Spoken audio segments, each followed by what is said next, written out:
तुंग तुंग अपने प्यार को भूल ही नहीं पा रहा था। वो दिन रात बस पायल की फोटो के सामने बैठा रहता, कभी रो पड़ता और कभी कभी तो फोटो से ही बात करने लगता। पायल, तूने ये क्या कर दिया? एक दिन उसके घर के सामने से उसका दोस्त गुजर रहा था। उसने खिड़की से झांक कर देखा, तुंग तुंग फोटो के सामने बैठा रो रहा है और बीच बीच में फोटो को चूम भी रहा है। अरे ये तो खतरनाक आशिक निकला। बस फिर क्या था, थोड़ी ही देर में ये बात पूरे गांव में आग की तरह फैल गई। तुंग तुंग जॉनी बाबा की बीवी पायल की फोटो देख देख के रोता है। अब गांव वाले तो वैसे भी फुल टाइम फ्री होते हैं हर गली में, बस एक ही चर्चा, अरे सुना क्या, तुंग तुंग पागल हो गया। ये बात पायल और जॉनी बाबा तक भी पहुंच गई। जॉनी बाबा का दिमाग सटक गया, मतलब मेरी बीवी और तुंग तुंग। अब वो पायल पर शक करने लगा। बिना कुछ समझे, बिना कुछ सुने, गुस्से में घर छोड़कर चला गया। पायल बस खड़ी देखती रह गई, आंखों में आंसू, दिल में सवाल। उधर तुंग तुंग की हालत और खराब हो गई। जब भी वो गांव से गुजरता, कोई कहता देखो आशिक आ गया, कोई बोलता फोटो वाला प्रेमी।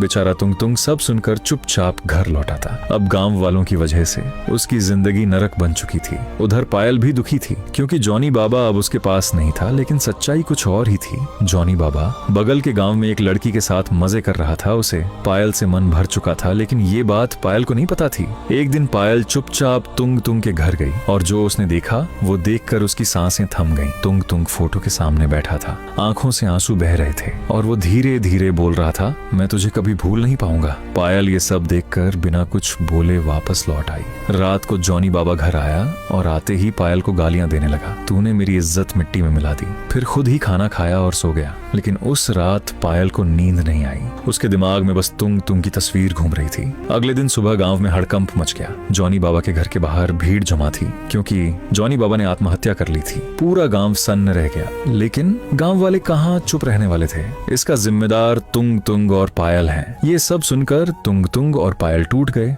और आखिरकार दोनों ने गांव छोड़ने का फैसला कर लिया। दोनों भाग गए बहुत दूर। कुछ समय बाद दोनों एक हो गए, एक ही घर, एक ही जिंदगी।